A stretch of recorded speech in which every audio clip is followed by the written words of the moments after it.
One of the professional skills that candidates usually don't perform well in ACCA SBL is skepticism skills, right?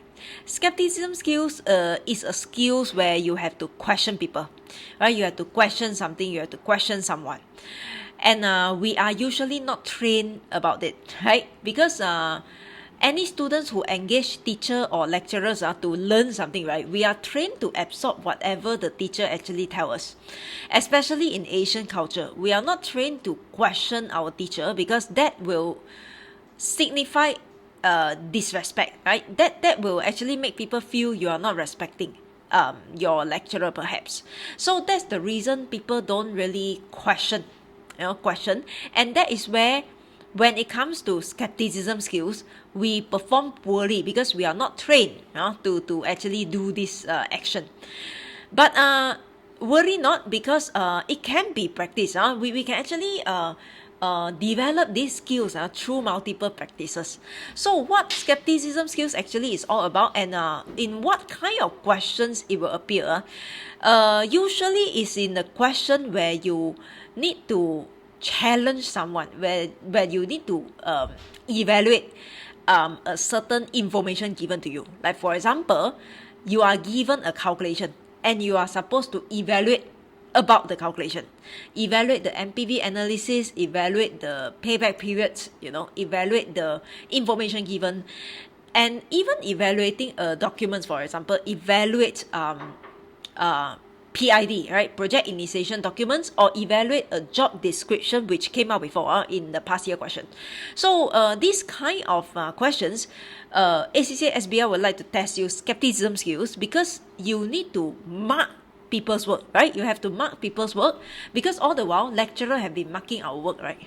So we are not trained to mark people's work, but now you are supposed to mark people's work. So ACCA want to see whether you are able to catch something suspicious, or catch something that you feel is questionable, that you need more information.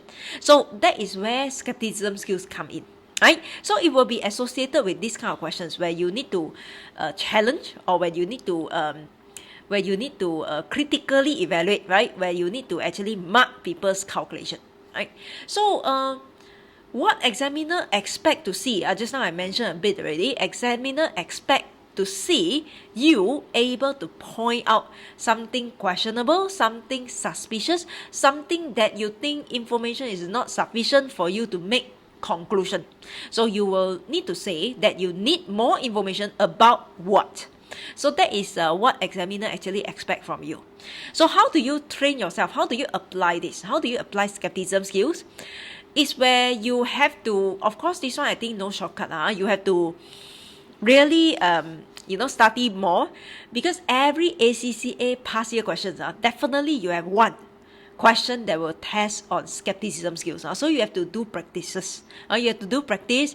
You have to see how the question actually how the answer is being written when it comes to question. Because when you are questioning something, when you are challenging someone, it's not that you are being rude. We have to challenge professionally. So in a way, when you challenge, right, it's not about just say no or just object something, but you have to write in a way that you discover this one information is not sufficient. You need more information about what to make the decision, or to ascertain whether it is accurate. So you have to make your sentences in such a manner, in the sense that you have to point out what is the thing that you think is not sufficient, that you think is suspicious, that you think is questionable, and why do you say so? You have to justify. That makes our opinion objective, right? It's not about we feel it's not right. It's about because the information show like this, or because there's not enough information, so we cannot do this. So this is questionable. So this seems to be not accurate. That's how you write. That's the way you write. So you need to do more practice to train yourself on skepticism. The more you train yourself, the more you are able to spot the mistakes, so-called the mistakes, or the questionable points that is given in your exhibit.